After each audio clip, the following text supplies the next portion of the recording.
buenas tardes, mis hermanos. Dios les bendiga. Bienvenidos a los que nos visitan por primera, segunda ocasión. Vamos a la palabra de Dios, Tito, capítulo 2, versículo 11. La doctrina de la gracia de Dios es el título de este tema número 5 de la serie Tito, el impacto de la sana doctrina. Estamos estudiando la epístola del apóstol San Pablo a Tito, versículo a versículo, y hoy estamos llegando al capítulo 2 versículos, veremos del 11 al 15. Tito, capítulo 2, versículo 11, lo tomamos como base y leemos la palabra de Dios en el nombre del Padre, del Hijo y del Espíritu Santo. Dice: porque la gracia de Dios se ha manifestado para salvación a todos los hombres. Uno de los grandes temas de la Biblia es la gracia de Dios. ¿Puede decirlo? La gracia de Dios. Llamamos gracia al favor inmerecido de parte de Dios. En la teología cristiana, nuestra teología, la gracia es el don de amor, de perdón, de salvación que Dios ofrece a los seres humanos, a la raza humana, no por los méritos del ser humano, sino por la bondad, por la misericordia de este Dios dador. Esta doctrina de la gracia de Dios debe impactar a los que hemos recibido esta gracia. De tal forma nos debe impactar que refleje en nuestras vidas varias características que veremos el día de hoy de forma detenida. Veremos cómo la gracia impacta nuestras vidas y eso se ve reflejado en nuestro deseo de que otros también reciban esta gracia de Dios. La gracia de Dios impacta y debe impactar nuestras vidas de tal modo que se vea en nuestra renuncia a todo aquello que ofende al Señor. También debe verse reflejado en nuestra búsqueda de todo aquello que glorifica al Señor, que le da gloria al Señor. También debe verse reflejado en nuestra esperanza de ver su gloria en plenitud, en nuestra perseverancia también y en nuestro esfuerzo porque otros que ya han conocido, que ya han abrazado la gracia de Dios, crezcan en esa gracia maravillosa. Y todo esto lo veremos brevemente el día de hoy. Permítanme ponerles un poco en contexto para los que es la primera vez que escuchan esta enseñanza y no han escuchado todo lo demás del capítulo anterior. Pablo está dándole instrucciones a Tito, a un joven pastor, acerca de lo que debe enseñar a los nuevos creyentes en Creta.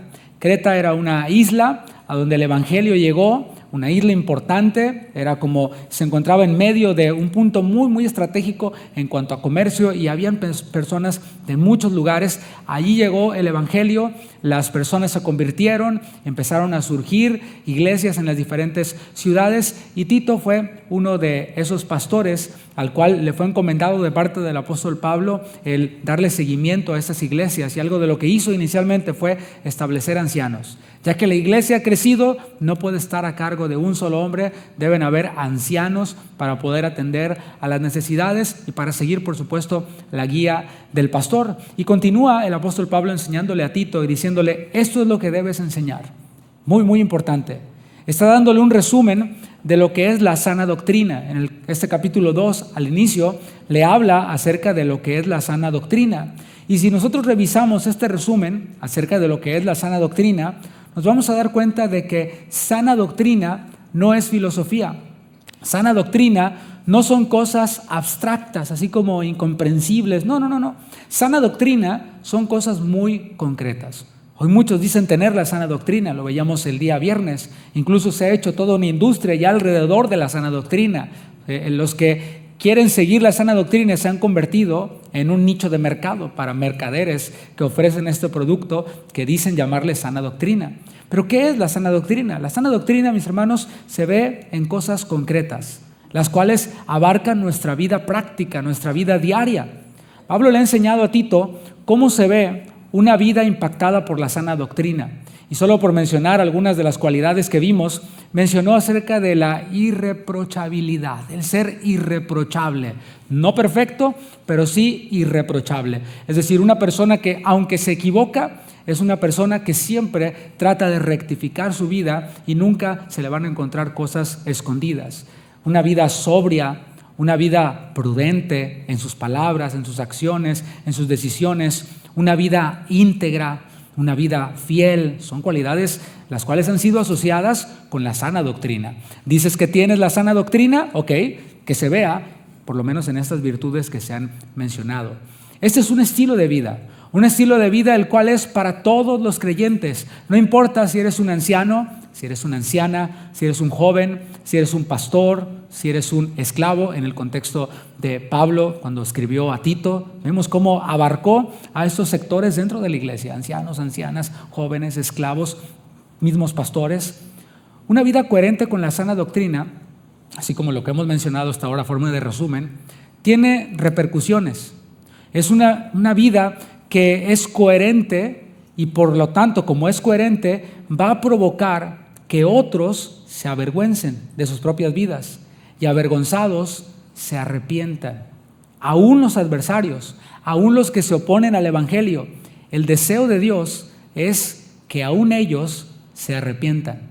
Hechos capítulo 17, versículo 30. Hechos capítulo 17, versículo 30, para que veamos cómo la Biblia se interpreta con la Biblia y es coherente. Así como la Escritura es coherente, se espera también que nuestras vidas lo sean, que sean coherentes. Y mencionamos y leímos, porque la gracia de Dios se ha manifestado para salvación a todos los hombres. Y Hechos 17:30 dice: pero Dios, habiendo pasado por alto los tiempos de esta ignorancia, ahora manda a todos los hombres en todo lugar que se arrepientan. Es que así es el Evangelio, es para todos. El arrepentimiento es un mandato para todos los hombres. Y tengo que enfatizar esto, aunque parece obvio, tengo que enfatizarlo porque hoy surgen doctrinas y se popularizan doctrinas que se revivieron de hace mucho tiempo, las cuales te dicen que la gracia de Dios es limitada. Es una gracia que es dada únicamente a algunos. Aunque yo leo en la Biblia que Dios manda a todos los hombres a que se arrepientan. Entonces, ¿cómo está ahí el asunto? Dios quiere que todos se arrepientan, pero solamente les da a algunos la gracia para arrepentirse, les da a algunos el arrepentimiento. Eso es una injusticia, mis hermanos. Dios derramó su gracia a todos los hombres y luego manda a todos los hombres a que se arrepientan. Eso es coherente con la misma Biblia.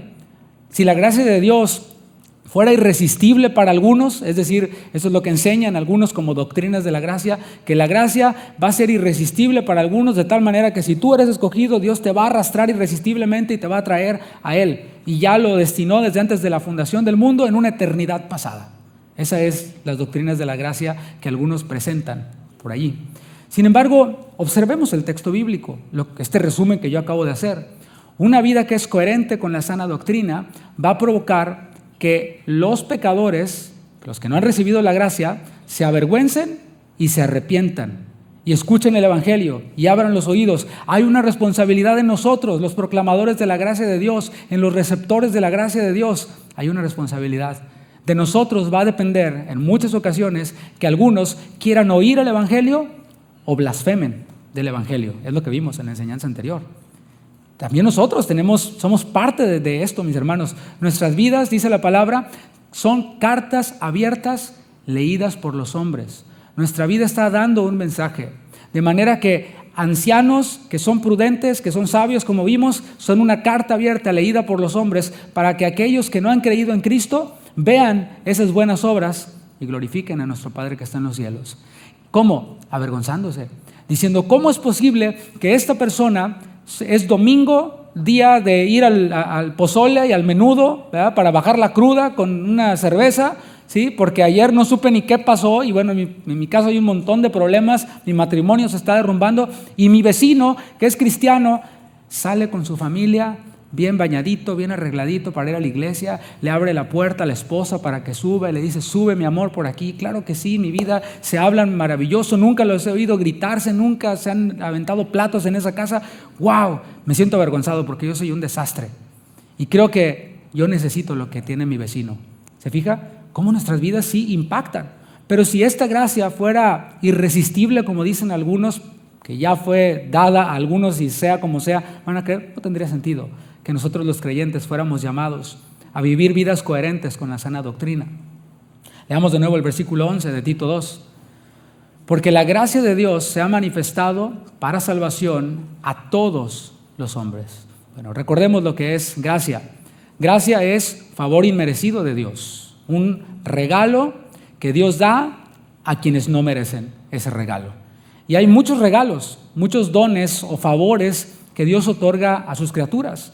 El sol, dice la palabra, sale para justos, para creyentes y para injustos. En los campos, ¿no?, en donde se depende de las cosechas y todo esto, bueno, el sol y la lluvia salen para los campos de los cristianos y para los no cristianos, y ambos reciben esto que algunos le llaman gracia común, ¿no?, estos regalos que son para todos. Y no solo para los hombres en general, sino aún para los que son ingratos, para los ateos, para los malos. Así lo dijo Jesús en Lucas 6:35, que Dios es benigno para con los ingratos y malos. Ese es el Dios que tenemos, que da regalos a los hombres, que da favores a los hombres, a todos los hombres. Y si Él hace salir el sol sobre justos, injustos, malos, ingratos, mis hermanos, no podemos dudar que Él también haya dado a su Hijo unigénito, a su Hijo Jesucristo, por esos hombres malos, ingratos, los que éramos tú y yo también. Ese versículo tan conocido viene a nuestra mente, Juan 3:16, ¿te acuerdas? Porque de tal manera amó Dios al mundo, a todos, que dio a su Hijo unigénito, y este es el regalo de Dios, para que todo aquel que en Él cree no se pierda, mas tenga vida eterna. De tal manera que nadie podrá estar delante de Dios y decir, tú no diste tu Hijo por mí, no hubo redención para mí, no hubo gracia para mí. No, aquel que rechaza al Hijo de Dios, que no abraza esa gracia, obviamente será condenado. Es lo que dice el versículo siguiente: el que no creyere será condenado. Pero estamos viendo que la gracia de Dios se manifestó, lo hemos visto en la creación, pero la más grande gracia de Dios se ha manifestado en su Hijo Jesucristo. Su Hijo Jesús, el Hijo unigénito de Dios, se encarnó. Gálatas capítulo 4, versículo 4. La encarnación de Jesucristo es lo que nosotros celebramos en esta temporada. Mira, hasta decoramos aquí bien bonito. Gracias, hermanos, que decoraron. En esta temporada recordamos el regalo de Dios, que es Jesucristo, el cual, siendo en forma de Dios, no estimó el ser igual a Dios como cosa que aferrarse, sino que se despojó y tomó forma de siervo, se hizo hombre, el Verbo se encarnó y vimos su gloria. Gálatas 4:4 dice: pero cuando vino el cumplimiento del tiempo, Dios envió a su Hijo, nacido de mujer y nacido bajo la ley. Cuando el Señor Jesús fue anunciado, estamos hablando de que la gracia es para todos, el regalo de Dios es para todos, la salvación está disponible para todos. Y cuando Jesús fue anunciado, recordamos en el Evangelio según San Lucas, capítulo 2, habían unos pastores que estaban haciendo su trabajo ahí en las regiones, y aparecieron los ángeles, y el Mesías fue anunciado como buenas nuevas de gran gozo para todo el pueblo. Esa es la universalidad del Señor. Él no quiere que ninguno perezca, sino que todos procedan al arrepentimiento. Cristo nació y murió para pagar el precio de la redención del mundo. De tal manera amó Dios al mundo. Esto es la raza humana. Versículo 5 dice: para que redimiese a los que estaban bajo la ley. ¿Quiénes estaban bajo la ley? Todos. O sea, todos pecamos y estamos destituidos de la gloria de Dios, dice la palabra, toda la raza humana. A cualquier persona que tú le preguntes si alguna vez ha pecado, o sea, si alguna vez ha robado, por ejemplo, te va a decir, sí, cuando era niño, o sea, me robé, no sé, un borrador de la escuela. ¿Alguna vez has mentido? Oh, sí, eso sí, si eres honesto vas a decir, sí, he mentido, en toda mi vida he mentido. ¿Alguna vez has visto a una mujer para codiciarla en tu corazón? No, pues sí, la verdad que sí lo he hecho. Ok, entonces eres un ladrón, eres un mentiroso y eres un adúltero, según la ley. Y ahí quedan todos convictos bajo pecado, todos estamos bajo la ley. Pero dice, a fin de que recibiésemos la adopción de hijos. Esos que estábamos bajo la ley, malditos bajo la ley, abrazamos esta gracia y ahora no solo fuimos absueltos de nuestra culpa que le fue imputada a Cristo, sino que ahora hemos sido declarados justos delante de Dios sin mancha y también hemos sido llamados hijos de Dios, porque dice, a fin de que recibiésemos la adopción de hijos. Y eso es importante, mis hermanos, porque algunos se conforman únicamente con el perdón de sus pecados y no pasan a disfrutar de las bendiciones de ser hijo de Dios, de ser un hijo adoptivo de Dios. Esta gracia que es para salvación, enfatizo, se ha hecho manifiesta a todos los hombres, no por los méritos del hombre, no por lo que el hombre haya hecho. Lo único que ha hecho el hombre, que hemos hecho, es pecar. Y así es como hemos recibido la gracia de Dios. Cuando abundó el pecado, sobreabundó la gracia de Dios, se manifestó a todos, no por nuestros méritos, sino ¿por qué? Porque Dios es rico en misericordia. Es su naturaleza bendecir, es su naturaleza perdonar, es su naturaleza salvar. Efesios 2:8 dice: porque por gracia sois salvos por medio de la fe, de la confianza en eso que hizo Jesucristo por nosotros. Y esto, ese sacrificio, esa salvación, no proviene de Dios, no proviene de nosotros, pues es don de Dios, no por obras para que nadie se gloríe. O sea, no es que yo hago un poquito, yo coopero un poquito, no, todo lo hizo Cristo, y es por esa fe en el sacrificio del Señor que nosotros venimos a ser salvos. La gracia de Dios se ha manifestado a todos los hombres, está disponible para todos. ¿Por qué? Porque la necesitan, simplemente por eso. Está disponible para todos porque todos la necesitan, y yo le doy gloria a Dios porque su gracia es para todos. ¿Cuántos le dan un aplauso al Señor por eso? Esa gracia sí es gracia, la gracia que sí es gracia, la que es para todos, no la que es limitada para algunos. Continuamos observando la doctrina de la gracia de Dios. La gracia de Dios es poderosa para salvar a cualquiera que cree en Jesucristo, a todo aquel que cree en Jesucristo. Y también esta gracia es poderosa para transformar a todo aquel que se deje transformar. O sea, el que ya creyó pasa a una nueva vida de transformación. Y es poderosa esta gracia para transformar a todo aquel que se deja transformar. Versículo 12. Enseñándonos que, renunciando a la impiedad y a los deseos mundanos, vivamos en este siglo sobria, justa y piadosamente. La gracia de Dios, para los que la hemos abrazado y hemos creído, hemos recibido este regalo, nos mete a otra dimensión, por llamarlo así. Una dimensión en la que disfrutamos de una nueva vida, como dije, de ser hechos hijos de Dios, y esta nueva vida es completamente distinta a la que vivíamos antes.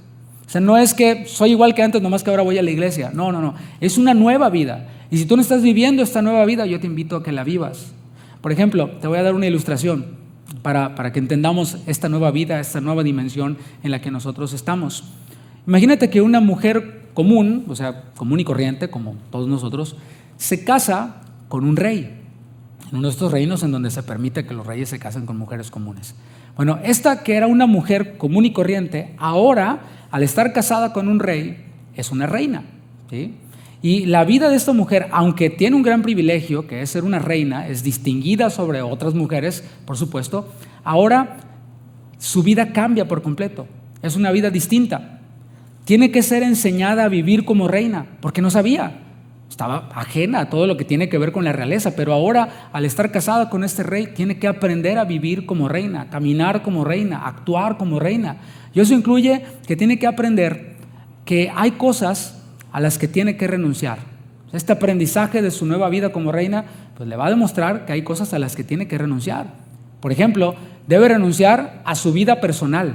O sea, ya no es mi vida personal, ahora soy una reina y ahora el reino depende de mí y del rey. Debe renunciar a su libertad para tomar decisiones personales, porque estas afectan a todo un reino o pueden afectar. Debe renunciar a sus vínculos informales con su pasado. Si vendía tacos antes, pues ya los tacos no tienen nada que ver con una reina, ¿verdad que no? O sea, no. Es posible que deba distanciarse incluso de amistades o de actividades que no sean consideradas apropiadas para este nuevo rol. Debe estar dispuesta y debe aprender que tendrá que renunciar a su carrera. Si era chef o era, qué sé yo, cualquier carrera, pues ahora es reina y tendrá que renunciar a esa carrera que a lo mejor le costó trabajo, pero pues es reina ahora. Tiene que renunciar a sus intereses personales, a sus opiniones públicas. Ya no puede andar poniendo en Facebook cualquier cosa. ¿Por qué? Porque representa un reino y debe ser asesorada para eso que va a publicar. Debe estar dispuesta a renunciar a su tiempo libre. Tengo tiempo libre y hago ocio y hago lo que sea. Ahora su vida ha cambiado, es una reina. Bueno, multiplíquelo por 1000. De igual manera, la doctrina de la gracia de Dios, dice el texto, que nos enseña a los que le hemos abrazado. Si tú no has abrazado la gracia, bueno, esto todavía no es para ti. Esto es para los que hemos creído en el sacrificio de Cristo, que hemos abrazado esta gracia. Su gracia nos enseña cómo vivir, cómo es esta nueva dimensión, de qué se trata. A ver, y hacemos preguntas, ¿no? Esta palabra enseñar es la palabra griega paideuo, que denota primariamente instruir niños. Esto es bien importante, ¿no? Decimos que somos hijos de Dios y esta palabra enseñar, paideuo, nos enseña o nos habla de enseñar a niños. Un niño que todavía no sabe las cosas, ¿no? Un niño que está aprendiendo cómo comer, cómo caminar, y así es como la palabra de Dios siempre nos ilustra. Jesús dijo, el que no se haga como niño no puede ver el reino de Dios. Desead como niños recién nacidos la leche espiritual no adulterada. Esos somos nosotros, niños que estamos aprendiendo cómo vivir en esta esfera, en esta dimensión de la gracia. Si tú y yo no tenemos esa actitud, si tenemos una actitud no de niño que le dices algo y se lo cree, no de niño que dice sí, está siempre dispuesto, y tienes en cambio una actitud de adolescente, de teenager, que es ¿cuál? I know. No, mira hijo, I know. Ya sé, ¿sí? Algunos cristianos apenas tienen un día de convertidos, una semana de convertidos, nunca han leído la Biblia ni el Evangelio de Juan en su vida, ya se lo saben todo, porque vieron contenido cristiano de sana doctrina en YouTube. No, ya sé, no se les puede enseñar nada. Bueno, pero el Señor nos compara con niños que están siendo instruidos. En esta nueva vida bajo la gracia hay cosas a las que renunciamos. Recuerda la ilustración de la reina. Hay cosas a las que tenemos que renunciar. Y el texto bíblico inicia por la impiedad. O sea, menciona pocas cosas que abarcan toda nuestra vida. Empieza por la impiedad. Impiedad, del griego asebeia, son actitudes, son acciones que van en contra de la voluntad de Dios, de la voluntad divina. Como la idolatría, ¿sí? Va en contra de la voluntad divina. Él dijo, yo soy tu Dios celoso, ¿sí? No comparto mi gloria con nadie. Yo soy el único Dios. Y la idolatría va en contra de la voluntad de Dios mismo. Es impiedad, es asebeia. Y cuando pensamos en idolatría, inmediatamente lo asociamos con una imagen, con una estatua, con una estotilla. Y aunque lo incluye, va más allá. Porque hay cristianos que ya no adoran imágenes, que ya no adoran estatuillas, pero también la Biblia recuerda que compara la idolatría con otra cosa. ¿Te acuerdas qué es? Avaricia. Y muchos cristianos no adoran imágenes, pero son avariciosos, ¿sí? Entonces ahí algunos salen también manchados. La palabra nos dice que hemos de renunciar a eso, a la impiedad. También impiedad se asocia con inmoralidad, con el desprecio por los mandamientos de Dios. Es negarse a honrar a Dios en pensamiento, en palabra o en acción. Y muchas veces, mis hermanos, impiedad, asebeia, se ve en nuestras vidas, y hablo por mí, no hablo por nadie más, porque me ha ocurrido que estoy en tiempos de adoración gloriosos en donde estamos declarando, cantando la palabra de Dios y el Espíritu de Dios está moviéndose de manera especial en medio de su pueblo y estamos de impiadosos, ¿sí? De indiferentes, de negarme a glorificar a Dios. Y nos invitan y adora a Dios y exalta al Señor. No. Eso es una actitud de impiedad, aunque no adoremos imágenes. Y yo tenía esa impresión también mientras que adorábamos al Señor, particularmente el día de hoy. Después el pastor Juan mencionó algo así y después cantamos, ¿no? Él quiere un corazón humillado, ¿sí? Entonces el texto bíblico inicia por esto, la impiedad. Después menciona también los deseos mundanos. Es algo a lo que debemos nosotros renunciar. ¿Qué son deseos mundanos? Anhelos, actitudes, comportamientos que están alineados con los valores del mundo pecaminoso, en contraste con los principios de Dios. La palabra nos dice algo, pero el mundo, por supuesto, siempre va a ir por otro lado. Y el mandato del Señor es a renunciar a esos deseos mundanos, deseos egoístas, búsqueda del placer, de la riqueza, del poder por encima de los principios espirituales. El materialismo, como dije, y la idolatría hacia las posesiones, hacia el dinero, el orgullo, la autosuficiencia, una vida centrada en uno mismo, la inmoralidad, conductas sexuales inapropiadas, desobediencia a la ley de Dios. Estoy mencionando algo de lo que incluyen los deseos mundanos. Así es como vive el mundo. O sea, yo todo esto que dije ahorita puede ser dicho en una canción de reggaetón, ¿no? O sea, es la cultura. los valores del mundo. La doctrina de la gracia de Dios no solo nos enseña a qué debemos renunciar, aunque lo incluye, ¿no? No se trata únicamente de esto no, esto es del diablo, esto no es de Dios, sino que también la gracia de Dios nos enseña qué es lo que debemos abrazar. Los creyentes no solamente desechamos cosas, renunciamos a cosas, abrazamos otras. ¿Y qué es lo que debemos procurar abrazar? Dice el texto, vivamos en este siglo sobria, justa y piadosamente. Renuncia a la impiedad, a los deseos mundanos y abraza la sobriedad, la justicia y la piedad. Pero quiero hacer subrayar algo aquí, ¿no? Traer a nuestra atención esto, que dice que está dando por hecho que vivimos en este mundo, porque dice vivimos o vivamos en este siglo sobria, justa y piadosamente. No nos está diciendo renuncia a esto, igual a exclúyete de este mundo. Ponte allá en un lugar en donde no hables con nadie, en donde no te relaciones con nadie, haz tu escuela cristiana, tu cafetería cristiana, tu carro cristiano, tu freeway cristiano y solamente relaciónate con cristianos. No, no está diciendo eso. Está dando por hecho que vivimos en este mundo. Pero aunque estamos en este mundo, no somos de aquí. Estamos aquí, pero no pertenecemos aquí ni actuamos como este mundo. Entonces, ¿para qué estamos aquí? Quizás tú digas. Estamos aquí para hacer luz, es lo que dijo Jesús. Que su luz brille delante de los hombres. Para eso estamos aquí. Si nosotros nos aislamos, pues es como dijo Jesús, meter esa luz debajo de la cama. Es ocultar esa luz. Estamos aquí para hacer luz. ¿Cómo somos luz? Según el texto bíblico. Viviendo sobriamente. Fíjate cómo algunos malinterpretan y dicen, brilla la luz de Jesús siendo exitoso, siendo famoso, siendo talentoso, que todos vean qué bien te va para que brilles la luz de Jesús. Eso más bien se parece a la impiedad, ¿no? Al materialismo, al egocentrismo. Brillar la luz de Jesús es vivir sobriamente. En un mundo embriagado por todo lo que mencioné, a nosotros se nos llama a abrazar la sobriedad. Esta palabra ya ha aparecido 2 veces en este capítulo, versículo 2, versículo 5, o sea, es una palabra importante. En esos versículos se tradujo como prudencia, pero es la misma palabra, sophronos.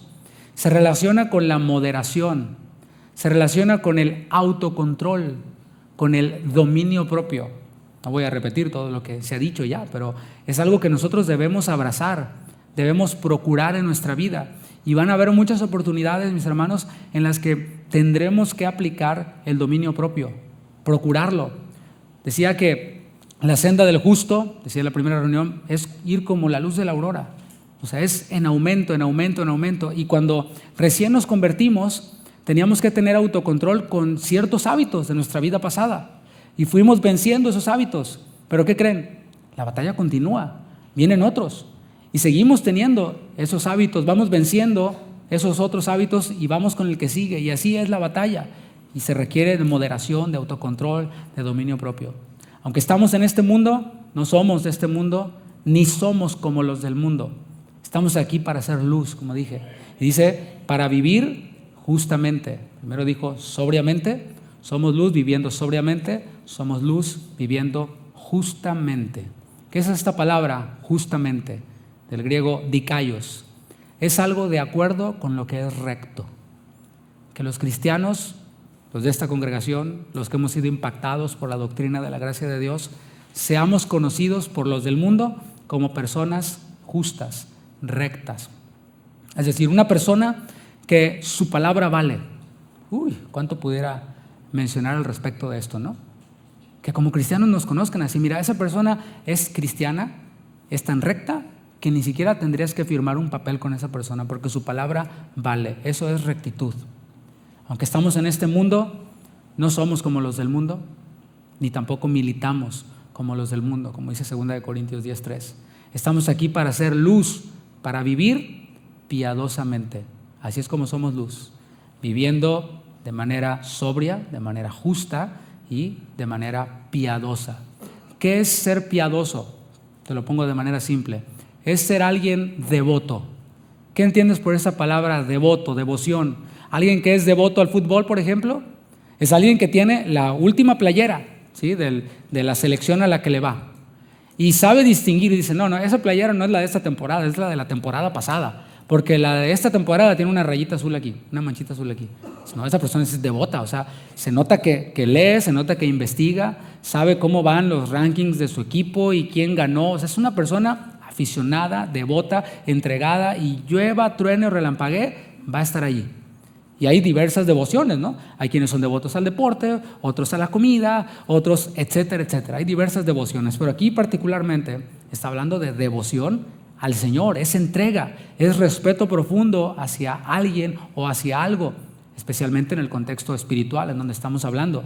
Así que la devoción a Dios implica una entrega sincera al Señor, una vida que desea siempre cumplir con la voluntad del Señor, no por obligación, no porque tengo que, sino por amor, por gratitud. El Señor me amó de tal manera que lo único que puedo hacer yo, lo menos que puedo hacer yo, es vivir agradándole, en gratitud a lo que Él hizo por mí. Entre los primeros cristianos vemos muchos ejemplos de personas que, aunque quizás no tenían una teología tan sistematizada como existe el día de hoy, no tenían los recursos que tenemos el día de hoy, los libros, los comentarios, el internet, no tenían todo eso que nosotros tenemos hoy. Pero ¿saben qué? Podíamos ver en ellos esa devoción. Reflejaban esa doctrina de la gracia de Dios. Personas que renunciaron a su propia comodidad, que renunciaron a sus propios sueños para seguir el ejemplo del Maestro, de Jesús, aunque eso les costara la vida, literalmente. La pregunta es, en este punto de la devoción y de aquello que debemos renunciar y lo que debemos abrazar, la pregunta es, ¿a qué estamos dispuestos a renunciar para disfrutar a mayor plenitud de la gracia que ya hemos recibido? Porque ya la tenemos. El tema es de que estamos tan cegados y tan distraídos con otras cosas que no podemos disfrutar de esta gracia a plenitud. La pregunta es, ¿a qué estamos dispuestos a renunciar? Pregunta que te hace el Señor y que puede responderte a lo largo de esta enseñanza y al salir de aquí. Versículo 13. Aguardando la esperanza bienaventurada y la manifestación gloriosa de nuestro gran Dios y Salvador Jesucristo. La doctrina de la gracia de Dios nos mantiene activos, ¿sí? Este rechazo de cosas impías, este abrazar cosas piadosas, es algo activo, mis hermanos. Y eso nos enfoca en la esperanza. El texto bíblico dice aguardando, ¿te fijas? Ese aguardar está en presente continuo, no es ya aguardaré después, no, ya estuve aguardando, no, es estoy activamente, continuamente aguardando. En el original se usó la palabra prosdekomai, que es esperar con vistas a una recepción favorable. Eso es esta palabra, aguardando. Es esperar un beneficio que sé que voy a recibir. Y dice que es una esperanza bienaventurada. Esto es dichoso. Bienaventuranza nos habla de gozo, de felicidad, de emoción. Claro, nosotros los cristianos también tenemos emociones y nos emocionamos. ¿Qué me emociona? Esta esperanza bienaventurada del Señor. Ahorita veremos cuál es, pero mencionaba en la primera reunión un ejemplo ahorita que estamos en Navidad para hablar de la esperanza bienaventurada, una espera gozosa.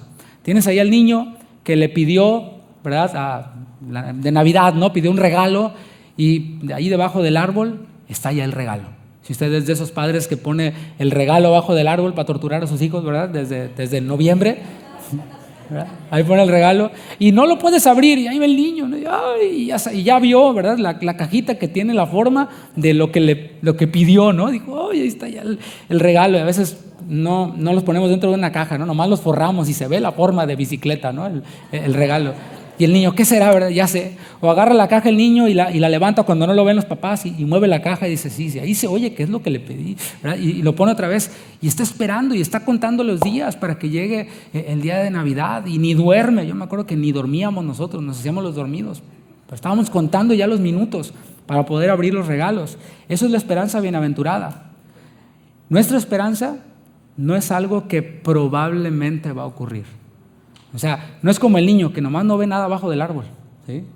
Nomás no ve claro, es más, ni árbol ve, dice, híjole, está complicado, ¿no?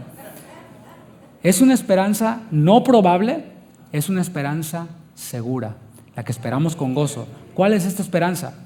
Bueno, en el versículo 11 habló de una manifestación, que dice, manifestación gloriosa de nuestro gran Dios y Salvador Jesucristo. Bueno, anteriormente habló de una manifestación de la gracia en el versículo 11, que fue la encarnación de Cristo, que el Verbo se hizo carne, habitó entre nosotros, Cristo nació, murió por nosotros, pero ahora está hablando de otra manifestación.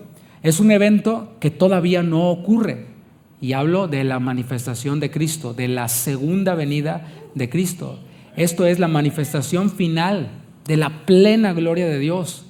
La evidencia escritural, mis hermanos, al respecto de este tema, de la venida segunda del Señor, es innegable, es abrumadora. Yo tengo 3 versículos únicamente para que esta esperanza se vaya avivando en nosotros. Mateo 24:30, y comienzo por lo que el mismo Señor Jesús dijo que iba a ocurrir cuando Él prometió acerca de esta esperanza.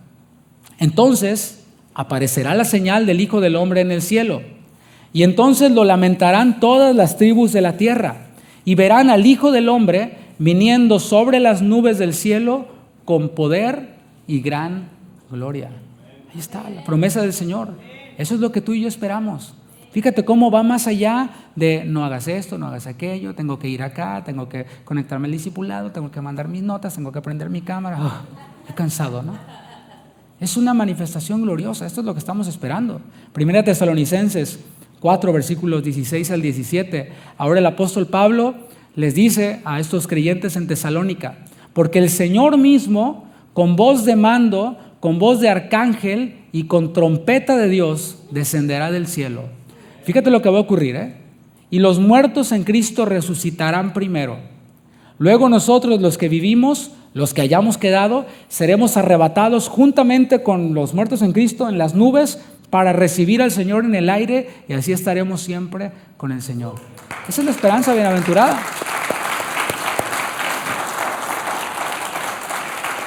¿Creías que era únicamente una vida moral mejor? ¿Ser una mejor persona? ¿Ser una mejor versión de ti mismo? ¿Dejar de tomar? ¿Dejar de fumar? Uy, qué corto te estás quedando. Eso no es nada. O sea, ser una versión mejor de ti mismo lo encuentras hasta en el coaching. Dejar de tomar, de fumar en Alcohólicos Anónimos. Pero aquí estamos hablando de esta esperanza de que si muero, no voy a perderme. En algún momento el Señor va a volver y voy a resucitar. Así como haya quedado. Si quedó puro polvito, puros huesitos, el Señor va a rehacer todo, un cuerpo de resurrección que se va a encontrar sí o sí con el Señor sobre las nubes. Y si estoy vivo, si estoy haciendo lo que esté haciendo, me encontraré con el Señor y con esos muertos en Cristo. Apocalipsis 19, versículo 11. Dice el apóstol Juan, en este último libro de la Biblia, que es un libro que habla de la esperanza gloriosa que tenemos nosotros. Dice Apocalipsis 19:11: entonces vi el cielo abierto, y he aquí un caballo blanco, y el que lo montaba se llamaba Fiel y Verdadero, y con justicia juzga y pelea. Escucha esto, Jesús, en la primera manifestación que mencionó el versículo 11, la encarnación de Cristo, la Navidad, vino como un pequeñito bebé, indefenso, ¿sí?, que María tenía que cargar.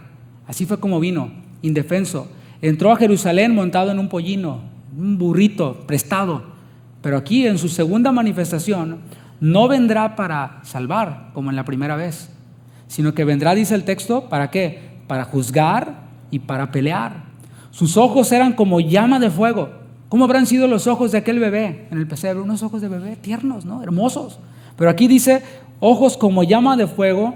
Y había en su cabeza muchas diademas. Diademas nos habla de victoria, porque Él es el vencedor, Él es el victorioso.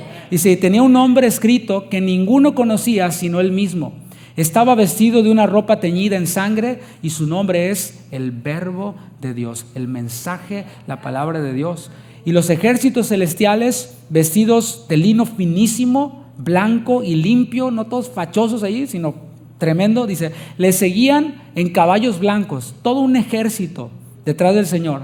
De su boca sale una espada aguda para herir con ella a las naciones, y Él las regirá con vara de hierro. Y Él pisa el lagar del vino del furor y de la ira del Dios Todopoderoso, y en su vestidura y en su muslo tiene escrito este nombre: Rey de Reyes y Señor de Señores. Dale un aplauso a ese Rey de Reyes. Eso es lo que yo espero. Aleluya. Esto, mis hermanos, no es una simple doctrina para estarse peleando en redes sociales. Algunos la toman así y yo creo que lo vuelven algo vano, ¿sí? Esta esperanza gloriosa, esta doctrina de la segunda venida de Cristo la convierten en algo vil, en algo vano, peleándose ahí en redes sociales, de que no, que yo soy premilenialista, y yo soy amilenialista, y yo soy postmilenialista, y un montón y se agarran unos con otros. Eso, mis hermanos, es algo vano. No es una simple doctrina, no es algo para crear amarillismo, porque también algunos la toman así. Y la verdad, a mí me molesta cuando veo a personas que hacen noticias amarillistas para monetizar en redes sociales usando la segunda venida del Señor. Llegó un frente frío, es una señal del fin, y empiezan, ¿no? Ya viene porque la quesadilla que me comí en la mañana, así con esto, con aquello, y empiezan a sacar cosas y sacan con que ya el Señor viene ahorita en el mes de septiembre y cosas como estas. Amarillismo, eso es también hacer vil esta verdad teológica. Esta verdad teológica, no lo perdamos de vista, aunque he hablado mucho. Esta verdad teológica está en medio de verdades prácticas. No se trata únicamente de conocimiento y bla, bla, bla, bla, bla. ¿Cómo es nuestra vida? Está alrededor de verdades prácticas. Por ejemplo, vivir con expectativa. Esa es la vida de alguien que tiene esta esperanza gloriosa de todo lo que leímos en su palabra. Es alguien que vive con esa expectativa, con una fe activa, esperanzada, sabiendo que cada día que pasa es un día menos para que el Señor venga. Es una vida que desea ser testigo de la gracia de Dios, desea testificar de la gracia de Dios. ¿Por qué? Porque si sabemos que el Señor va a venir como juez por segunda vez, así como leímos ahora, ya no en pañales, ya no en un pollino, sino en caballo blanco para juzgar, y vemos a las personas que están alrededor nuestro que no han creído, bueno, esto debe de motivarnos a alcanzarlos para librarnos de la ira venidera, o librarles de la ira venidera, para que abracen la gracia de Dios. Esta doctrina y esta verdad teológica de la segunda venida de Cristo también nos anima a tener paciencia. O sea, recordar que el plan de Dios es perfecto. Sí, y aunque le esperamos con ansias, a veces decimos, no, Señor, me caería de maravilla que vinieras ahorita ya. Ahorita que estoy enfermo y que nomás no me hallan, ahorita que tengo problemas aquí, que tengo problemas allá, etcétera. Señor, sería maravilloso que ya vinieras, pero ya.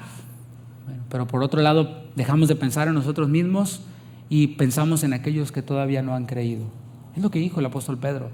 Dijo que el Señor no retarda su promesa. O sea, no es que ya se le hizo tarde al Señor, como algunos, ¿verdad? Que no digo quiénes, no los dopan, no. No es que el Señor se le hizo tarde, no. Él no la retrasa, sino que es paciente, ¿sí? El Señor no ha venido, ¿por qué? Porque es paciente para con todos, dice la palabra. Porque Él no quiere que ninguno perezca, sino que todos procedan al arrepentimiento. Y esa paciencia de Dios debe animarme a mí a desear que esos que no han creído abracen la gracia del Señor. También en esta frase que leímos está contenida otra verdad, una verdad esencial, y es la deidad de Cristo. Es decir, que Cristo es Dios, dice el texto bíblico que leímos, versículo 13, aguardando la esperanza bienaventurada y la manifestación gloriosa de nuestro gran Dios y Salvador, Jesucristo. Jesucristo es Dios. ¿Puedes decir amén? ¿Sí? Todo aquel que no crea en esta verdad fundamental, esencial, ese sí no podemos decir que es nuestro hermano. Esa es teología con T mayúscula, ¿sí? Hay teología con T minúscula.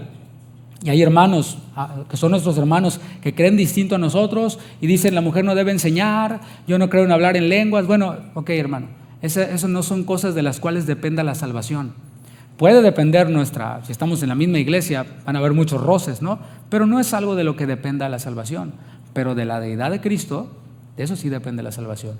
Y si alguien dice, como las sectas, varias sectas dicen, que Jesús no era Dios, era simplemente un hombre, pues sí, muy importante, un hijo especial de Dios, pero Dios no era, porque Dios solo hay uno. Eso es lo que mencionan algunos. Y nosotros decimos, sí, Dios solo hay uno en 3 personas. Dios Padre, Dios Hijo, Dios Espíritu Santo. Así que el que no cree en la deidad de Cristo no puede ser nuestro hermano. Y quizás tú digas, ¿por qué? Bueno, te explico simplemente.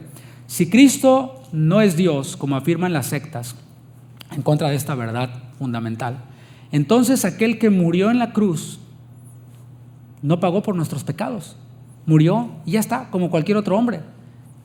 Es simplemente un salvador, así como han habido salvadores de las patrias, ¿no? Que han dado sus vidas por la patria, etcétera, y salvaron a la patria en ese sentido y ya. Pero aquí estamos hablando de que nosotros no necesitábamos un salvador como Simón Bolívar. No, nosotros necesitábamos a un divino salvador, o sea, un salvador que es Dios. Y Jesús demostró que era Dios, ¿cuándo? Cuando resucitó.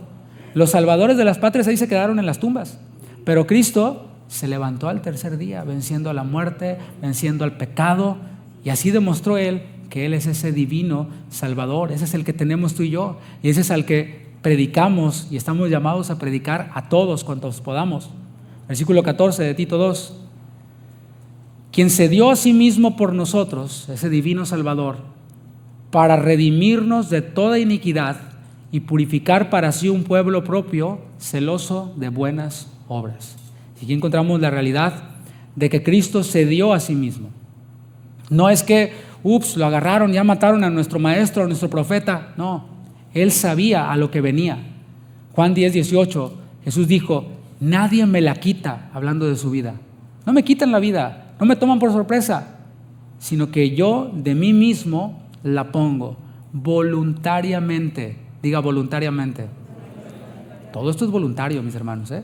O sea, si has voluntariamente creído en Cristo, entras a la esfera de la gracia, en donde voluntariamente renuncias a cosas, abrazas otras, en donde voluntariamente con esa vida impactada por la sana doctrina, impactas también a otros. Todo esto es voluntario, y Cristo puso el ejemplo, voluntariamente dio su vida. Dijo: tengo poder para ponerla y tengo poder para volverla a tomar. Eso es lo que lo hace distinto de cualquier salvador. Este mandamiento recibí de mi Padre. Él estaba cumpliendo la voluntad del Padre. Por eso podía estar seguro de que todo iba a ser un éxito. Cuando nosotros hacemos la voluntad de Dios, podemos estar seguros de que todo va a ir bien. El amor de Cristo fue voluntario. El amor de Cristo fue incondicional, ya que no había nada en nosotros, en la raza humana, que pudiéramos hacer para ganarnos ese amor perfecto de Dios. Así es su amor, es incondicional. El amor del mundo es un amor condicional, ¿cierto? Y lo vemos en las parejas. Bueno, mientras que me agrades, te amo. Mientras que seas como yo quiero, te amo. Mientras que no hagas esto, mientras que no hagas aquello, te amo. Pero si dejas de cumplir todas estas expectativas mías, entonces se acabó el amor. Pero el amor de Dios no se acaba, mis hermanos. Es un amor incondicional, es un amor perfecto. Como vimos anteriormente, Dios dio a su Hijo para pagar el precio del pecado, que es ¿cuál? La paga del pecado es muerte. El Señor Jesús pagó ese precio. Y en el versículo 14 menciona los propósitos de esa gracia para con aquellos que la hemos recibido. Dice: para redimirnos de toda iniquidad. Esa palabra redimir, quizás no estás muy familiarizado con ella, pero redimir es comprar por un precio. Redimir es rescatar. Redimir es liberar. Ahora, ¿de qué nos rescató el Señor? ¿De qué nos liberó el Señor? Dice el texto: de la iniquidad. De allí nos sacó el Señor. Anomia en el griego se relaciona con ausencia de ley. Antes de creer en Cristo, y los que no están en Cristo viven para sí mismos. Viven sin ley. No tengo trono ni reina, ni nadie que me comprenda, pero sigo siendo el rey, ¿verdad? Mi palabra es la ley, como dice el Salmo. No es Salmo, hermano, no lo vayan a buscar. Salmo 151, no se cree. Así vivíamos y así vive la gente del mundo. Son ley para sí mismos. Bueno, el Señor nos rescató de eso. ¿Por qué? Porque cuando vivimos para nosotros mismos, siendo ley para nosotros mismos, no tenemos ni trono, ni reina, ni nadie que nos comprenda. Es un desastre, así era nuestra vida, ¿no? Y así es la vida de todo aquel que no conoce a Cristo. Aunque por un tiempo pueda disfrutar de algunos deleites pasajeros, viene el dolor. Pero el Señor nos rescató, nos redimió de allí, de esa iniquidad. Y saben, ahora, aunque somos nuevas criaturas, quedó en nosotros un remanente de pecado. Romanos 7, del 7 al 25 habla de todo esto. Pero aunque el pecado está en nosotros, ya no tiene autoridad legal sobre nosotros. Ya no le debemos obediencia al pecado. Ya no estamos bajo la ley, sino bajo la gracia. Ya no estamos sujetos a la esclavitud del pecado. Pero nosotros, los cristianos, podemos dejar que el pecado gobierne una vez más sobre nosotros. Estoy diciendo aquí algo que puede ser controversial para algunos, pero basta con ser bíblicos, mis hermanos. O sea, la palabra nos habla acerca de esto, aunque algunos dicen, no, si tú eres cristiano, ya el pecado no debe gobernar en ti. Y si gobierna en ti, nunca fuiste cristiano. Y esto, mis hermanos, es contradictorio. Romanos capítulo 6, versículo 12 nos da la respuesta. O sea, nos da la perspectiva bíblica. ¿Qué estoy diciendo yo? Que un cristiano que abrazó, o sea, alguien que abrazó la gracia de Dios, que vive en la esfera de la gracia de Dios, puede darle autoridad legal al pecado para que gobierne sobre él. Y la palabra lo afirma. Porque Romanos, la epístola de los Romanos, fue escrita a cristianos en Roma. Los receptores de esta epístola son cristianos. Y a ellos y a nosotros también nos dice, no reine pues el pecado en vuestro cuerpo mortal. O sea que un creyente sí puede permitir que el pecado reine otra vez en él. Y eso no quiere decir que no fue creyente. Dice, de modo que lo obedezcáis en sus concupiscencias. Ni tampoco presentéis vuestros miembros al pecado como instrumentos de iniquidad, sino presentaos vosotros mismos a Dios como vivos entre los muertos y vuestros miembros a Dios como instrumentos de justicia. Hay esa posibilidad de que volvamos a la vida pasada, los que hemos creído en Cristo. Por eso la palabra nos manda y nos dice, no dejen que el pecado les gobierne. Y nos pone en una lucha. Esa es la lucha en la que nosotros estamos y en la que debemos perseverar. No dejarnos vencer, mis hermanos. No dejarnos ganar, no abrir puertas y decir, bueno, pues le voy a ceder un poquito. No, Jesús dijo, si tu ojo te es ocasión de caer, sácate el ojo. Si tu mano derecha te es ocasión de caer, móchate la mano. Bueno, esa es mi versión, ¿verdad? Dijo, córtatela. Mejor te es entrar en el reino tuerto o manco que perderte. ¿Me explico? Entonces la palabra nos habla de que esta lucha es una lucha encarnizada contra el pecado. Otro propósito de la gracia es purificar para sí un pueblo propio, celoso de buenas obras. Esta purificación de un pueblo nos remonta al Antiguo Testamento. Es de lo que está hablando el apóstol Pablo, o está ilustrándonos a nosotros, comparándonos con el pueblo de Dios. En el Antiguo Testamento vemos a un pueblo que estaba bajo la esclavitud de los egipcios. Y el Señor está redimiendo o redime a este pueblo de la esclavitud de los egipcios a través de Moisés, ¿sí?, de un Mesías, y lo redime, ¿para qué? Para hacerlo un pueblo especial. Deuteronomio 4:20. Pero a vosotros Jehová os tomó y os ha sacado del horno de hierro de Egipto, para que seáis el pueblo de su heredad como en este día. O sea, Dios rescata a este pueblo, ¿sí?, de Egipto. ¿Para qué? Para que sea su pueblo. Y Él está aplicando este lenguaje del pueblo escogido de Dios a nosotros, a ti y a mí, a la iglesia. Si hemos creído en Cristo, si hemos recibido esta gracia que Dios manifiesta para todos, ahora venimos a ser del pueblo escogido de Dios. Somos su pueblo especial. Y este pueblo especial tiene un propósito, y es que seamos celosos de buenas obras. Efesios 2:10. Porque somos hechura suya, creados en Cristo Jesús, y ese en Cristo es relevante aquí. El que está en Cristo es nueva criatura. El que está en Cristo ha sido creado para buenas obras, las cuales Dios preparó de antemano para que anduviésemos en ellas. Dios preparó todo esto desde antes, ¿sí? Y el Señor también nos salva, ¿para qué? Para que andemos en esta novedad de vida. Versículo 15 de Tito capítulo 2, para ir acercándonos al final. Esto habla y exhorta y reprende con toda autoridad. Nadie te menosprecia. Este capítulo, el capítulo 2, finaliza con un llamado solemne a Tito. ¿Para qué? Para que se ocupe. O sea, eso es lo que debes estar haciendo, pastor, si me estás oyendo. Y me lo digo a mí mismo. En eso debes estar ocupado. No en andar haciendo videitos para que te pongan like y suscríbase a mi canal. No. Ocúpate en todo esto. Así empezó el capítulo 2. Le dijo, pero tú habla de acuerdo a lo que está o lo que es de acuerdo con la sana doctrina.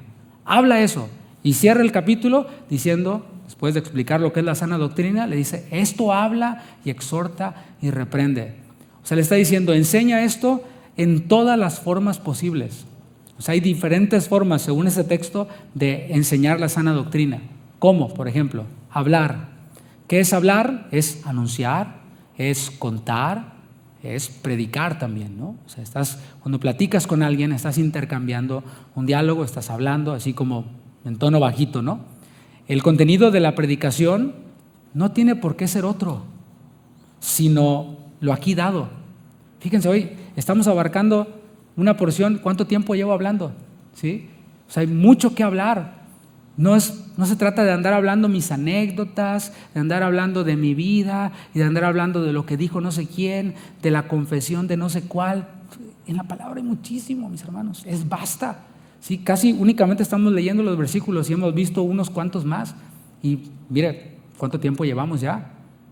Así que ese debe ser el contenido de la predicación, todo lo que tiene que ver con la gracia de Dios. Después nos menciona otra manera de enseñar y es exhortar. Esta palabra exhortación, que en el original es lo mismo que el consolador, el Espíritu Santo, el atributo que se le da al Espíritu Santo, exhortar no es golpear a alguien con el garrote, todavía no, es llamar al lado a la persona, ¿sí? Ya hablaste con la persona, pero ves que hay una persistencia en eso, de lo que ya le hablaste, es entonces cuando le llamas al lado, ¿no? A ver, hermano, vente, mira, esto, te animo a que lo hagas. Y esa es la función de un pastor. El apóstol le está diciendo al pastor, esto habla, esto exhorta. Si es necesario llamar a alguien aparte y decirle, oye, hermano, como que te está saliendo, ¿no? Como que no estás renunciando a esto, como que no estás abrazando todo esto que ya se te ha enseñado.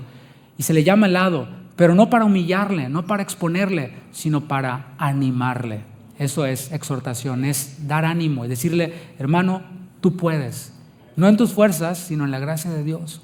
Has recibido todo lo necesario para llevar a cabo el plan de Dios. Vamos, hazlo, hermano, adelante. Y aquí estoy yo aquí para acompañarte. Eso es lo que hace un pastor. Pero después menciona el tercer nivel: hablar, exhortar y luego dice reprender. ¿Qué es reprender? Tampoco es dar con el garrote o con la chancla voladora, no. Reprender es convencer, eso es. Porque a veces somos necios, mis hermanos, y necesitamos que nos convenzan. Y ya nos hablaron, ya nos exhortaron y decimos, no, pero es que yo así soy. Bueno, es que yo soy de no sé dónde y los de Creta somos así, somos mentirosos, malas bestias, ociosos, ¿no? Digo, así es el texto, ¿no? Bueno, hermano, sí, que ya sé que eres así, por eso estamos aquí en este punto, ¿no? De la reprensión. Pero cambia, es dejar convicto, es poner en evidencia. Y eso es algo que constantemente ocurre. Cuando se predica la doctrina de la gracia de Dios, mis hermanos, esto ocurre. Somos convictos, quedamos como acorralados y decimos, ay, ese soy yo. Espero que no seas como algunos, ¿no? Que dicen, ¿quién le dijo al pastor de mí? ¿Sí? Y le reclamas a tu esposo, ¿por qué le dijiste al pastor de mí? No, mi hermano, no eres el único, mi hermano, que está siendo convicto. Todos, en algún momento, en algún punto de esta enseñanza o de cualquiera, somos acorralados por el Señor. Y el Señor nos deja en ese rinconcito en donde, ¿qué vas a hacer? ¿Vas a cambiar o vas a seguirle por la misma? Y así, si nosotros somos humildes, vamos a reconocer nuestra condición y nos volveremos de nuestro mal camino. Pablo le dice, después de decirle esto manda, esto enseña, esto habla, exhorta, reprende, le dice que lo haga con toda autoridad. O sea, está el apóstol diciéndole a Tito que no te tiemble la mano, y no para ser un tirano, sino para hacer la voluntad de Dios con la autoridad que Dios nos da. Es lo que le está diciendo. Cuando nosotros hablamos la palabra de Dios, tenemos autoridad. Eso es así, mis hermanos. O sea, la autoridad no está en el puesto, en el llamado, en la función en sí misma. No, porque algunos así son y dicen, no, pues ahora ya soy ujier. Ahí les voy, Ujier aquí. No, o sea, y no estoy pensando en nadie, o sea, solo una ilustración. O sea, la autoridad no está en el badge que dice ujier, ¿me explico? O en el título que dice, o en el certificado que dice Pastor David Guevara. No, eso es un papel únicamente, ¿sí? Es una credencial, es un plástico nada más. No, la autoridad es la palabra de Dios. De tal manera que si alguien te habla con la palabra de Dios, tiene toda la autoridad. O sea, que si tú eres de esos machitos, ¿no?, que dicen, no, a mí ninguna mujer me va a andar diciendo lo que tengo que hacer. Por eso me vine de México, porque quedó una presidenta, ¿no? Bueno, si una mujer te habla con la palabra de Dios, tienes que decir, amén, así sea. Es así, porque la autoridad no la tiene el pastor por ser pastor, o el varón por ser varón, o la mujer por ser mujer. No, la autoridad la tiene la palabra de Dios. No tenemos autoridad en nosotros mismos. ¿Y por qué digo esto? Porque mira, habló acerca de esta palabra que es reprender, que es dejar convicto. Y en ocasiones las personas, cuando son convictas, en vez de arrepentirse de su pecado, de cambiar, ¿qué es lo que hacen? Se le hacen de bronca al mensajero. Y dicen, no, pues yo no estoy de acuerdo. Hay personas que me han dicho, es que no estoy de acuerdo con sus percepciones, pastor. Y yo, ¿percepciones? O sea, obviamente leemos la palabra, la explicamos, la aplicamos, y algunos le llaman percepción a cosas que les convictan, que les encierran. O sea, anteriormente hablamos acerca, por ejemplo, de que las ancianas sean reverentes en su porte. O sea, no tengo que explicar mucho para que se entienda, ¿no? Creo que va claro. O sea, una anciana, una mujer, sobre todo si es una mujer casada, que sea reverente, o sea, respetuosa, ¿qué más entendemos? En su porte, en su manera de vestir y en su manera de conducirse. Entonces, algunos dicen que eso es mi percepción. No, no es mi percepción, es lo que dice la palabra. Pero ya que no quieran cambiar o que no les guste ser corregidos, es otro asunto, ¿no? Por eso dice, tú habla esto y hazlo con toda autoridad. Enséñalo con toda autoridad.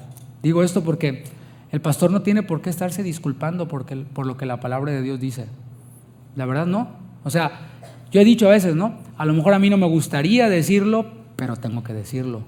A lo mejor si digo esto, porque a veces cuando uno está estudiando digo, ay Señor, si digo esto, a lo mejor se enoja esta persona y a lo mejor hasta se va de la iglesia. Y hay pastores que, ¿qué hacen? Mejor no lo dicen.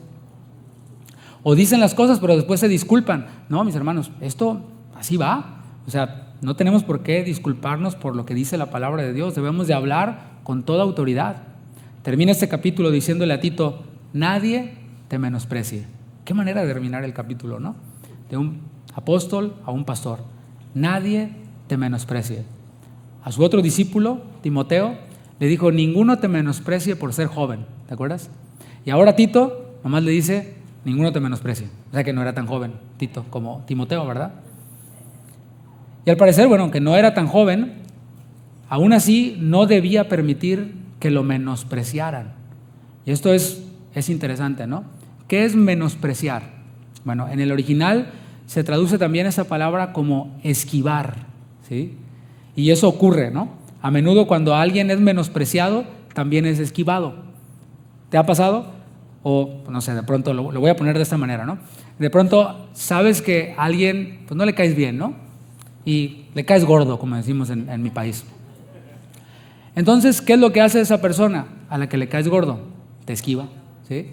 O sea, te saca la vuelta y de pronto estás así sentado y con esta parte del ojo, ¿no? En el blind spot, ¿verdad? Te ve así por donde te vas moviendo y se va rápido, ¿no? O si de plano se encuentran, ¿qué hace? Te saluda, pero se va rápido, ni te va a la cara, te esquiva la mirada. Bueno, muchas veces, no siempre, porque puede ser que sea alguien que tenga problemas en el cuello o en los ojos, que no te ve los ojos, puede ser, ¿verdad? Pero en la mayor de las veces es alguien menospreciándote, ¿sí? ¿Y qué es lo que está haciendo Pablo con Tito? Diciéndole, hazlo con toda autoridad y no permitas que te esquiven. Eso es importante, ¿no? No permitas que te menosprecien. O sea, le dice en primera persona a él, pero no es algo personal. Eso es importante que lo sepamos. hay ocasiones en las que el pastor es ofendido, ¿sí? Y uno como pastor tiene que distinguir si es algo personal. Bueno, si es personal, uno lo desecha, ¿no? Pero si va en contra de la autoridad que Dios nos ha dado o de la palabra que se está predicando, es en donde uno tiene que actuar, tiene que reaccionar. El apóstol Pablo así lo hizo. Hablaron mucho de él, pero ¿qué hizo él?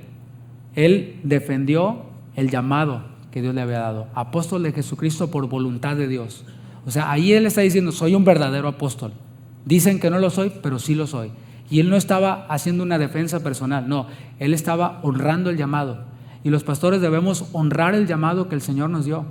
Debemos de evitar y no permitir que se les falte el respeto a los que han recibido autoridad. Y eso qué bueno que lo sepamos todos. O sea, no entienda como que estoy, ríndame pleitesía, a mí y al pastor Juan, no, pónganos alfombra roja. No. Estamos hablando de una honra, de un respeto. Decía en la mañana, si yo veo a alguien que le falta el respeto al pastor Juan, yo voy a tener que llamar a ese alguien y hablarle, exhortarle y si es necesario reprenderle. Decirle, no, mi hermano, el pastor Juan es una persona que se conduce con respeto y merece también tu respeto. Así que te voy a pedir que honres esa autoridad y que no le menosprecies. O sea, eso es algo que yo voy a hacer y es algo que es bueno para nosotros. No creo que estoy hablando esto de no toquéis al ungido, etcétera, pero bueno, hay una honra a la autoridad. Por eso le está diciendo, ninguno te menosprecie, ninguno te esquive.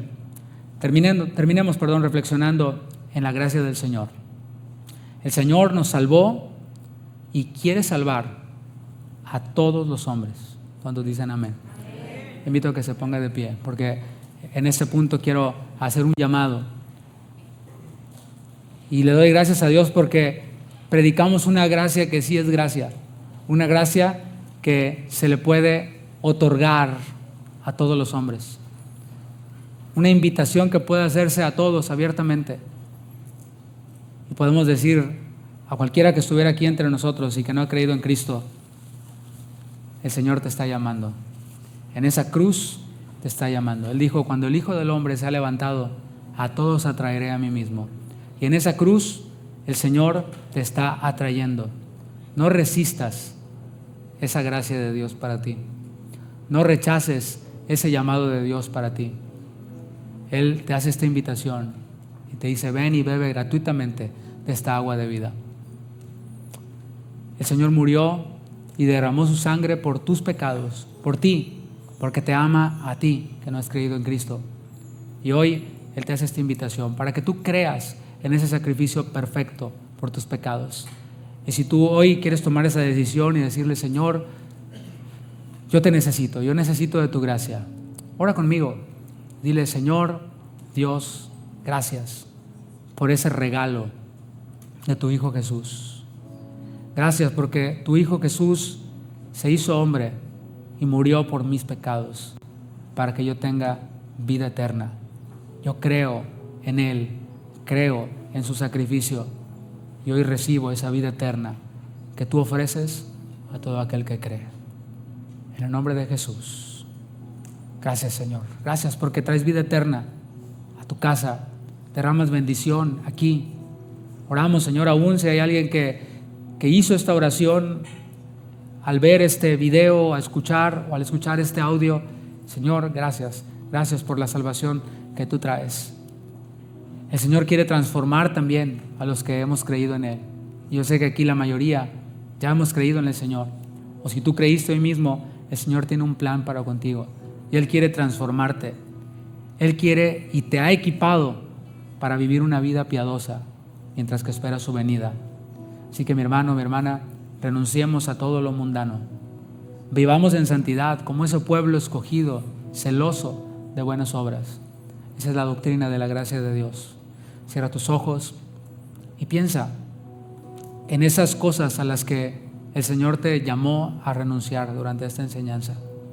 Piensa en ellas. Y si no pensaste en ninguna en aquel momento, puedes pensar ahora. Hay cosas que el Señor te está pidiendo que renuncies. Tú sabes cuáles son esas cosas. Que puedes decirle hoy, Señor, yo te rindo todo eso. Renuncio a todo eso para poder abrazar plenamente la justicia, para poder abrazar plenamente esa piedad y esas buenas obras que tú preparaste de antemano para que anduviese en ellas. Señor, te esperamos. Levanta tus manos, mi hermano, mi hermana. Queremos esperarte viviendo en santidad. Sabemos que con tu gracia lo haremos, Señor. Levanta tu voz, habla con Él.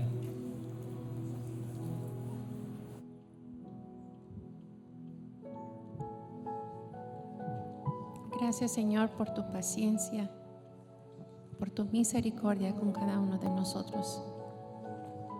Pues tú conoces nuestro corazón, Señor, y nuestro deseo de querer agradarte. Pero también sabes nuestras luchas, esas cosas con que batallamos cada día, Señor. Te damos gracias que podemos venir ante ti y pedir de tu ayuda, Señor. Me has mostrado el camino por el cual yo debo andar. Sobre mí has puesto tu mirada, oh Dios. Me has mostrado el camino por el cual yo debo andar. Sobre mí has puesto tu mirada, oh Dios. Me diste a entender entre el bien y el mal, pues tu palabra es mi caminar. En tu gracia me esforzaré. Solo en ti, Jesús, está el poder, no en mí, no en mí. Quiero en ti permanecer. En tu gracia me esforzaré. Solo en ti, Jesús, está el poder, no en mí, no en mí. Quiero en ti permanecer.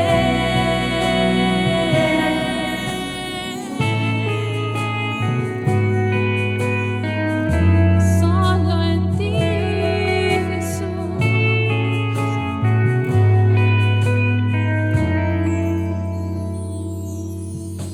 Me has mostrado el camino por el cual yo debo andar. Sobre mí has puesto tu mirada, oh Dios. Me has mostrado el camino por el cual yo debo andar. Sobre mí has puesto tu mirada, oh Dios. Me diste a entender entre el bien y el mal, pues tu palabra es mi camino.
Gracias, Jesús.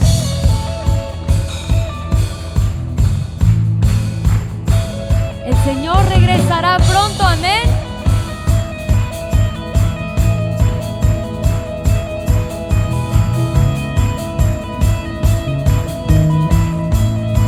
¿En quién está nuestra esperanza? En el Señor está nuestra confianza y nuestra esperanza, y por eso estamos gozosos esta mañana, amén. ¿Le podemos dar un grito de júbilo al Señor? Eres el alfa y la omega, el principio y el fin. Levante su voz. La estrella de la mañana, oh Jesús, mi Salvador. Y el que es santo siga siendo santo, y el que es justo siga siendo justo. Estando atentos porque pronto volverá. Bienaventurado el que guarda tus palabras, Señor. Los que con vestiduras limpias delante de ti estarán. Somos tu novia, somos tu iglesia. Esperamos tu venida. Con tu espíritu en nosotros clamamos hoy. Ven, ven, ven, Señor Jesús. El espíritu y la novia dicen ven. Ven, ven, ven, Señor Jesús. El espíritu y la novia dicen ven. El Señor nos prometió que Él regresará por nosotros. Él está aquí en este lugar, pero Él regresará pronto por su iglesia pura y santa. ¿Cuántos queremos ser esa iglesia pura y santa? Queremos estar listos para ti, Señor.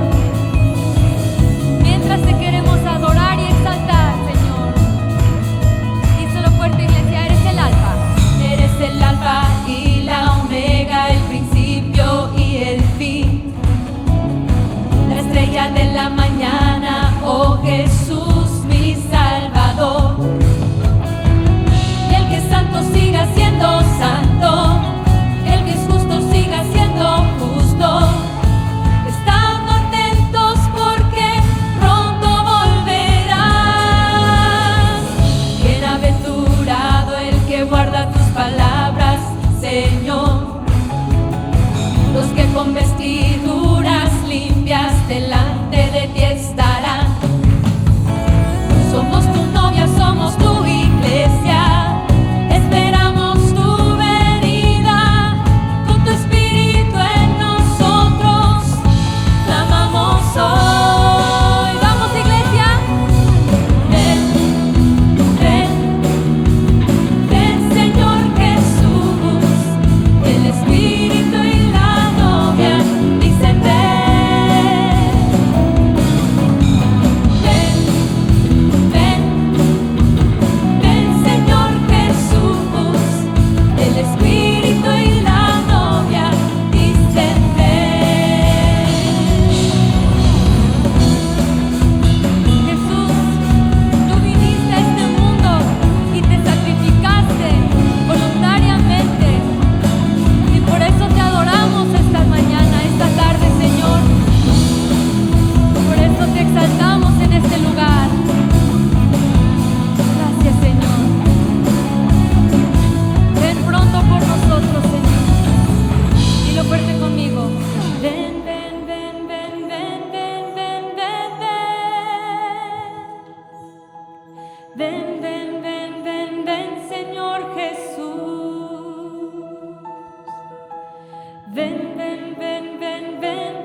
ven, ven, ven, ven, ven, ven, ven.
Jesús. Así es, Señor, te anhelamos.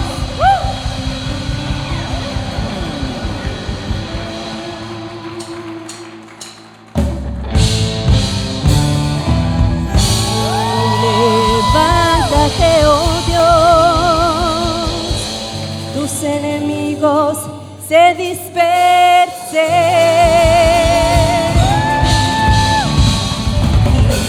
huyan de tu presencia los que te aborrecen. Tú eres digno de ser exaltado, tu pueblo te alaba, levantando tu nombre en alto.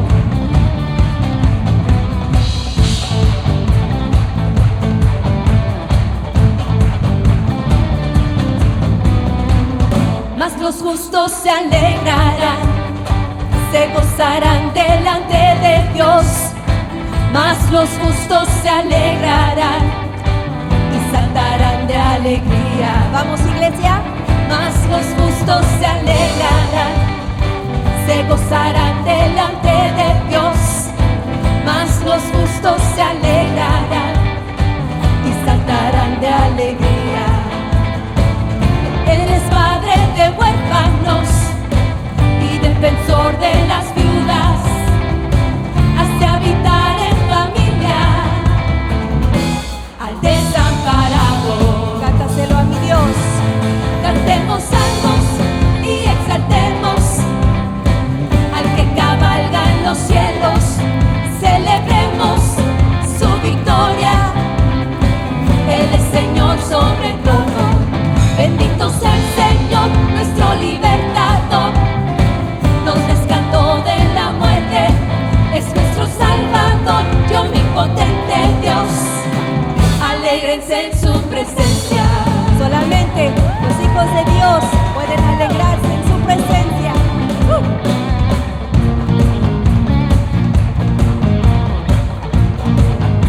Cántalo fuerte. Mas los justos se alegrarán, se gozarán delante de Dios. Mas los justos se alegrarán y saltarán de alegría. Mas los justos se alegrarán, se gozarán delante de Dios. Mas los justos se alegrarán. Vamos, hermanos, y saltarán de alegría. Él es padre de huérfanos y defensor de las viudas, hace habitar en familia al desamparado. Por eso cantemos salmos y exaltemos al que cabalga en los cielos. Celebremos su victoria.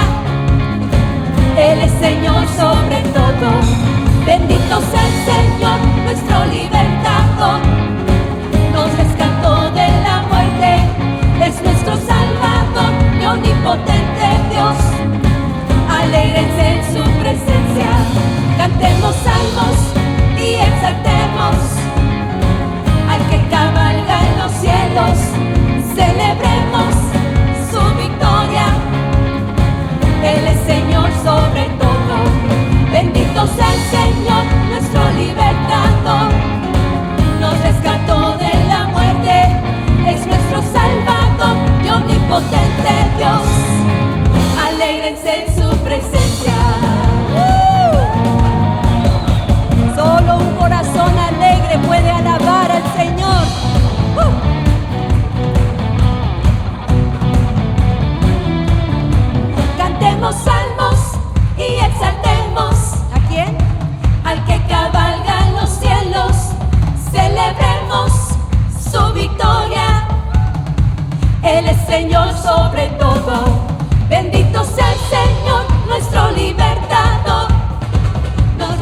esa paz que el mundo no la puede dar. Solo Jesucristo, el Rey, el Todopoderoso.